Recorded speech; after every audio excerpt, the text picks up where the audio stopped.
കർത്താവായിരിക്കട്ടെ നമ്മളുടെ ഏറ്റവും വലിയ സമ്പത്ത്. ഒരു നിക്ഷേപം കണ്ടെത്തിയ കൃഷിക്കാരനെ കുറിച്ച് വേദപുസ്തകം പറയുന്നു. അവൻ കൃഷിയിടത്തിലേക്ക് കടന്നുപോയി അതിനുള്ളതായ നിലം ഒരുക്കുന്ന സമയത്ത് ഒരു വലിയ നിക്ഷേപം കണ്ടെത്തുവാനിടയായി തീർന്നു. താനത് ആരും കാണാതെ മൂടിയിട്ട് തൻ്റെ ഭവനത്തിലേക്ക് വന്ന് തനിക്കുള്ളതൊക്കെയും വിറ്റ് ആ നിലം സ്വന്തമായി വാങ്ങുവാനിടയായി തീർന്നു. അതിൽ നിന്ന് നമുക്ക് മനസ്സിലാക്കുവാൻ കഴിയുന്നത്, താൻ അതുവരെ സമ്പാദിച്ച എല്ലാ സമ്പാദ്യത്തെക്കാളും വിലപ്പെട്ട ഒന്നാണ് താൻ കണ്ടെത്തിയതായ ആ വലിയ നിക്ഷേപം. രാത്രിയിൽ അതിൽ കൂടി നമ്മൾ മനസ്സിലാക്കേണ്ടത്, ഈ ലോകത്ത് നമുക്ക് കണ്ടെത്താവുന്നതിൽ ഏറ്റവും വലിയ നിക്ഷേപം നമ്മുടെ കർത്താവായ യേശു, സ്വർഗത്തിലെ മന്ന ഇട്ടുവെച്ച പൊൻപാത്രമാണ് നമ്മുടെ കർത്താവ്. സ്വർഗത്തിലെ സകല ആത്മീയ അനുഗ്രഹങ്ങളും കർത്താവായ യേശു ക്രിസ്തുവിൻ്റെ കലവറയിൽ നിന്ന് നമുക്ക് നൽകി തന്ന ദൈവമാണ്. അതിനപ്പുറത്തൊരു നന്മ നമുക്ക് ഈ ലോകത്ത് വാഗ്ദാനം ചെയ്യാൻ ആരുമില്ല, ലഭിക്കാനുള്ള സാധ്യതയുമില്ല. ഇന്ന് രാത്രിയിൽ ആ വലിയ നിക്ഷേപം നമ്മുടെ ജീവിതത്തിൽ സ്വന്തമാക്കിയെടുക്കുവാൻ പ്രാർത്ഥനയോടെ നമുക്ക് പരിശ്രമിക്കാം.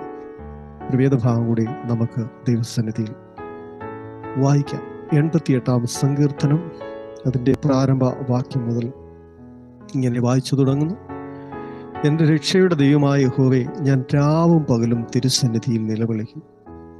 എൻ്റെ പ്രാർത്ഥന നിന്റെ മുമ്പിൽ വരുമാറാകട്ടെ. എൻ്റെ നിലവിളിക്ക് ചെവി ചായിക്കണമേ. എൻ്റെ പ്രാണൻ കഷ്ടത കൊണ്ട് നിറഞ്ഞിരിക്കുന്നു. എൻ്റെ ജീവൻ പാതാളത്തോട് സമീപിക്കുന്നു. കുഴിയിൽ ഇറങ്ങുന്നവരുടെ കൂട്ടത്തിൽ എന്നെ എണ്ണിയിരിക്കുന്നു. ഞാൻ തുണയില്ലാത്ത മനുഷ്യനെ പോലെ ആകുന്നു. ഇന്ന് രാത്രിയിൽ പാതാളത്തോട് സമീപിക്കുന്ന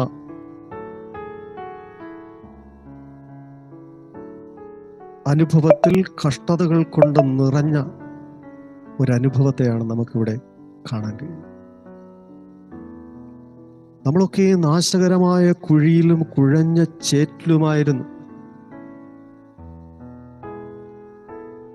രക്ഷിപ്പാൻ ആരുമുണ്ടായിരുന്നില്ല. എന്നാൽ കർത്താവ് നമ്മുടെ നിലവിളിയുടെ ശബ്ദം കേട്ട് നമ്മളെ കൈപിടിച്ച് അവിടെ നിന്ന് ഉയർത്തുവാൻ തക്കവണ്ണം ഇടയായി തീർന്നു. ഇല്ലായിരുന്നുവെങ്കിൽ പാപത്തിന്റെ ശമ്പളമായ മരണം നമ്മളെ വിഴുങ്ങിയ ഈ ലോകത്ത് അനുഗ്രഹിക്കപ്പെട്ട ഒരു ജന്മം സ്വർഗത്തിലെ ദൈവം നമുക്ക് നൽകിയിട്ട് അത് നഷ്ടപ്പെടുത്തി കളയുമ്പോഴുണ്ടാകുന്നതായ ആ ബുദ്ധിമുട്ടിനെ കുറിച്ച് ഇതുവരെ ആരും മനസ്സിലാക്കിയിട്ട്, ദൈവം നമുക്ക് ഈ ഭൂമിയിൽ ജനിക്കുവാൻ ഒരു അവസരം നൽകിയത്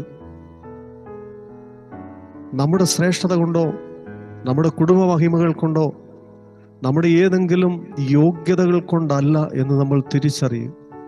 എത്രയോ പേർ ഈ ലോകം കാണാതെ അമ്മയുടെ ഗർഭപാത്രത്തിൽ വെച്ച് തന്നെ മരണപ്പെട്ടും ശാപിള്ളയായും പോയ അനേക സന്ദർഭങ്ങളും നമുക്ക് കാണാൻ കഴിയും. അനേകരുടെ ജീവിതത്തിൽ അങ്ങനെ സംഭവിച്ചിട്ടുണ്ട്. എന്നാൽ ഈ ഭൂമിയിൽ അനുഗ്രഹിക്കപ്പെട്ട ഒരു ജീവിതം നൽകുവാൻ ദൈവം നമ്മളോട് കാണിച്ച ആ കരുണയെ ഓർത്ത് നാം ദൈവത്തെ സ്തുതിക്കുന്നു. ദൈവം നമുക്ക് തരാവുന്നതിൽ ഏറ്റവും വലിയ അനുഗ്രഹങ്ങളും നന്മകളും വാഗ്ദത്തങ്ങളും നൽകുവാനിടയായി തീർന്നിട്ടും ഇന്നും പ്രാണൻ പാതാളത്തോളം താഴ്ന്നു പോകുന്ന അനുഭവങ്ങളിൽ കൂടി നാം ഓരോ ദിവസവും തള്ളി നീക്കുകയാണ്. ഈ നിമിഷങ്ങളിൽ നമ്മുടെ നിലവിളി കേൾക്കുവാൻ ഈ ലോകത്താരുമില്ല. നമ്മുടെ ഭാര്യയാകട്ടെ, ഭർത്താവാകട്ടെ, മക്കളാകട്ടെ, സഭയാകട്ടെ, സഭാവിശ്വാസികളാകട്ടെ, ദൈവദാസന്മാരാകട്ടെ, പലപ്പോഴും നമ്മുടെ ജീവിതത്തിലെ നീറുന്ന വിഷയങ്ങളുടെ മേൽ നിലവിളിക്കുമ്പോൾ, പ്രാണൻ കഷ്ടത കൊണ്ട് നിറഞ്ഞിരിക്കുമ്പോൾ, ജീവൻ പാതാളത്തോട് സമീപിക്കുന്ന തരത്തിലുള്ളതായ വേദനയിൽ കൂടി കടന്നു പോകുമ്പോഴും നമ്മളെ കാണുവാൻ ആരുമില്ല. ഇനി അഥവാ ആരെങ്കിലും കണ്ടാൽ പോലും അവരെ ഒന്ന് സഹായിക്കേണ്ടി വരുമോ എന്ന് വിചാരിച്ച് കണ്ടിട്ടും കാണാത്തവരെ പോലെ കടന്നു പോകുന്ന സമൂഹത്തിന്റെ നടുവിൽ നാം ആയിരിക്കുമ്പോൾ സഭ നമ്മളെ സഹായിക്കുമെന്നും ദൈവദാസന്മാർ നമ്മളെ സഹായിക്കുമെന്നും പ്രസ്ഥാനം നമ്മളെ സഹായിക്കുമെന്നും ഒന്നും ആരും വിചാരിച്ചു കളയരുത്. അവർക്കൊക്കെ എന്തെങ്കിലും ചെയ്യണമെങ്കിൽ അതിനൊക്കെ പരിമിതികളുണ്ട്. എന്നാൽ ഒരു പരിമിതിയും ഇല്ലാതെ നമ്മളെ സഹായിക്കുവാൻ കഴിയുന്ന ഒരു സർവശക്തനായ ദൈവമുണ്ടെന്നറിഞ്ഞ് ഇന്ന് രാത്രിയിൽ ഭക്തൻ പ്രാർത്ഥിച്ചതുപോലെ, എൻ്റെ രക്ഷയുടെ ദൈവമായ യഹോവേ, ഞാൻ രാവും പകലും തിരുസന്നിധിയിൽ നിലവിളിക്കുന്നു. എൻ്റെ പ്രാർത്ഥന നിന്റെ തിരുമുമ്പിൽ എത്തുമാറാകട്ടെ. എൻ്റെ നിലവിളിക്ക് ചെവി ചായ്ക്കണം. തീർച്ചയായും അപേക്ഷിച്ചാൽ ഉപേക്ഷിക്കാത്തവനായ സ്വർഗത്തിലെ ദൈവം എന്നും എപ്പോഴും തൻ്റെ ഭക്തന്മാർക്ക് വേണ്ടി, അവരെ വിടുവിക്കേണ്ടതിനു വേണ്ടി ശ്രദ്ധയോടെ നമ്മുടെ പ്രാർത്ഥനകൾ കേട്ടുകൊണ്ടിരിക്കുന്നു എന്ന് വേദപുസ്തകം പഠിപ്പിക്കുന്നു. ഇസ്രായേലിന്റെ പരിപാലകൻ ഉറങ്ങുന്നില്ല, മയങ്ങുന്നില്ല. താൻ ഇന്നും തൻ്റെ ഭക്തന്മാർക്ക് വേണ്ടി പക്ഷപാതം ചെയ്തുകൊണ്ട് ദൈവത്തിന്റെ വലതുഭാഗത്തിരിക്കുന്നു. അതുകൊണ്ട് നാം ഈ ഭൂമിയിൽ ഭാരപ്പെട്ടും പ്രയാസപ്പെട്ടും പാതാളത്തിന്റെയും കഷ്ടതയുടെയും അനുഭവത്തിൽ കൂടിയും കടന്നു പോകേണ്ടവരല്ല. നമ്മളെ വിടുവിക്കുന്നവനായ സർവശക്തനായ ഒരു ദൈവമുണ്ടെന്ന് നാം അറിഞ്ഞിട്ടും ആ ദൈവത്തിന്റെ മുൻപാകെ ഒന്ന് പ്രാർത്ഥിക്കുവാനും നിലവിളിക്കുവാനും അവനോട് നമ്മുടെ വിഷയങ്ങൾ പറയുവാനുമുള്ളതായ മാനസികമായ താല്പര്യമില്ലാത്തവരായി നമ്മൾ ഓരോ ദിവസവും മാറിക്കൊണ്ടിരിക്കുമ്പോൾ ഹല്ലേലൂയ, നമുക്ക് എങ്ങനെ വിടുതൽ പ്രാപിക്കുവാൻ? ആകയാൽ ഇന്ന് രാത്രിയിൽ ദാവീദ് പ്രാർത്ഥിച്ചതുപോലെ നമുക്ക് ദൈവസന്നിധിയിലേക്ക് അടുത്തു വരുവാൻ ഇടയായി തീരട്ടെ. കോരഹോത്രന്മാർ പ്രാർത്ഥിച്ചതുപോലെ നമുക്ക് ദൈവത്തിന്റെ സന്നിധിയിലേക്ക് കടന്നു വരുവാൻ ഇടയായി തീരട്ടെ. എൻ്റെ രക്ഷയുടെ ദൈവമായ യഹോവേ, ഞാൻ രാവും പകലും തിരുസന്നിധിയിൽ നിലവിളിക്കുന്നു. ഹല്ലേലൂയ. നിലവിളിക്കുന്നത് പലപ്പോഴും നമ്മുടെ വേദനയുടെ കാഠിന്യം വർദ്ധിക്കുമ്പോഴാണ്. അപ്പോൾ മനുഷ്യരെല്ലാവരും അങ്ങനെ തന്നെയാണ്. അല്ലെ, ജീവിതം അതിൻ്റെ എല്ലാ അതിരുകളും വിട്ട് പ്രശ്നം ഗുരുതരമാകുമ്പോഴാണ് പലപ്പോഴും നമ്മുടെ കണ്ണുനീര് ധാരധാരയായി ഒഴുകുന്നത്. ദൈവത്തോട് അല്ലെങ്കിൽ മറ്റുള്ളവരോട് നമ്മൾ നിലവിളിക്കുന്നത് അതിൻ്റെ ഏറ്റവും വലിയ കാഠിന്യം നമ്മുടെ ജീവിതത്തിലേക്ക് കടന്നു വരുമ്പോഴാണ്. ഇവിടെ താൻ പറയുകയാണ്, എൻ്റെ പ്രാണൻ കഷ്ടത കൊണ്ട് നിറഞ്ഞിരിക്കുന്നു. ദൈവവചനം പറയുന്നു, കഷ്ടകാലത്ത് നീ എന്നെ വിളിച്ചപേക്ഷിക്കുക, ഞാൻ നിന്നെ വിടുവിച്ച് എൻ്റെ നാമത്തെ മഹത്വപ്പെടുത്തുവാൻ ഇടയായി. രാത്രിയിൽ ആമേൻ വിടുതലയക്കുന്ന ഒരു ദൈവത്തിന്റെ സന്നിധിയിലാണ് നാം ആയിരിക്കുന്നത്. ഹല്ലേലൂയ. ആ ദൈവം ഇന്നും നമ്മുടെ പ്രാർത്ഥനയ്ക്ക് മറഞ്ഞിരിക്കുന്നവരല്ല. നമ്മുടെ കണ്ണുനീർ കാണുമ്പോൾ മനസ്സലിയുന്ന ദൈവമാകയാൽ ആ ദൈവത്തിന്റെ കരങ്ങളിലേക്ക് നമ്മുടെ വിഷയങ്ങളെ ഏൽപ്പിച്ചു കൊടുക്കുവാൻ തയ്യാറാണെങ്കിൽ ഇന്നും എന്നും കർത്താവിന്റെ കരം കുറുതായിട്ടില്ല. നമ്മുടെ പ്രാർത്ഥന കേൾപ്പാൻ കഴിയാതെ വണ്ണം അവന്റെ കാത് മന്ദമായിട്ടുമില്ല. ഹല്ലേലൂയ.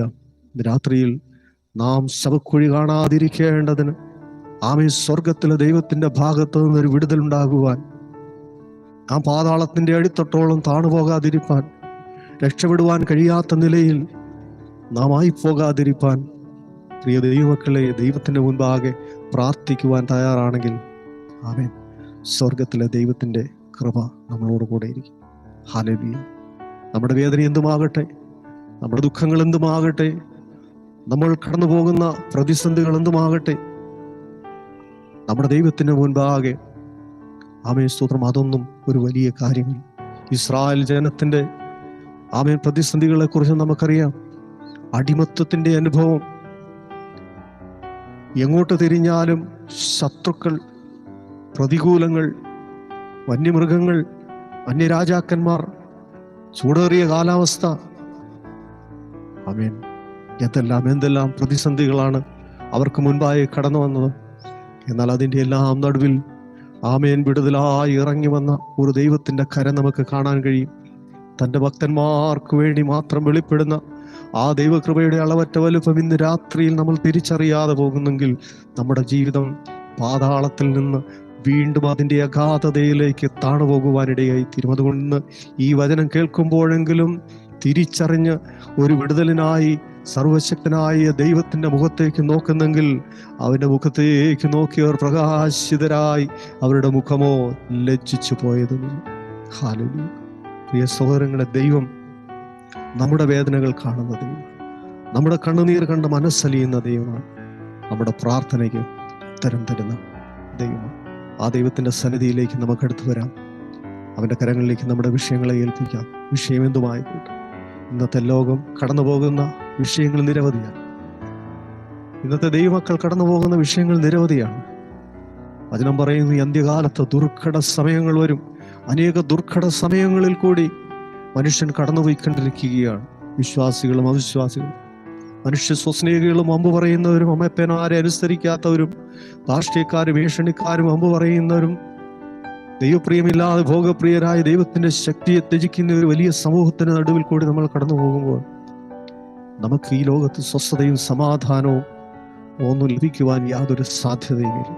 എന്നാൽ ഇതിൻ്റെ എല്ലാ നടുവിൽ ആമേൻ നമ്മുടെ പ്രാർത്ഥന കേട്ട് ചെവി ചായ്ച്ചിറങ്ങി വരുന്ന ഒരു ദൈവത്തിൻ്റെ സാന്നിധ്യം നമ്മളെ എല്ലാ കാലവും നടത്തുവാനിടയായി തീർന്നിട്ടുണ്ടെങ്കിൽ, ഇന്ന് രാത്രിയിലും അവൻ്റെ പാദപീഠത്തിലേക്ക് കടന്നു വരുവാനിടയായി തീർന്നെങ്കിൽ നമ്മുടെ ജീവിതത്തിൽ വലിയ വിടുതലുകൾ നമുക്ക് അനുഭവിക്കുവാനിടയായി. നമുക്കൊരു നിമിഷം കണ്ടുകളെ ഞങ്ങളെ അളവ് കൂടാതെ സ്നേഹിക്കുന്ന ഞങ്ങളുടെ സ്വർഗീയ പിതാവേ, നല്ല ദൈവമേ, ഞങ്ങളുടെ പ്രാർത്ഥന അഭ്യർത്ഥിച്ച പല സഹോദരങ്ങളും ജോലിയുടെ ഭാരങ്ങൾ, പുതിയ ജോലിക്കായി ആഗ്രഹിക്കുന്നവർ, തലമുറകളില്ലാത്തവർ, സ്വസ്ഥതയില്ലാത്തവർ, സമാധാനമില്ലാത്തവർ, ഭവനമില്ലാത്തവർ, മാരകമായ രോഗങ്ങളിൽ കൂടി കടന്നു പോകുന്നവർ, അങ്ങനെ നിരവധി പ്രശ്നങ്ങളിൽ കൂടി കടന്നു പോകുന്നവരാണ് ഈ പ്രോഗ്രാമിൽ കണ്ടുകൊണ്ടിരിക്കുന്നവരും ശ്രദ്ധിക്കുന്നവരും ഞങ്ങളെ പലപ്പോഴും പ്രാർത്ഥനയ്ക്കായി അഭ്യർത്ഥിക്കുന്നവരും. ഇന്ന് രാത്രിയിൽ കർത്താവ് അവരുടെ കണ്ണുനീർ കണ്ടിട്ട് കർത്താവ് തിരിഞ്ഞു പോകരുത്, അവരുടെ വിഷയങ്ങളുടെ മേൽ മറുപടി നൽകണം, അവരെ ഈ ലോകത്ത് നിലനിർത്തുമാറാകണം.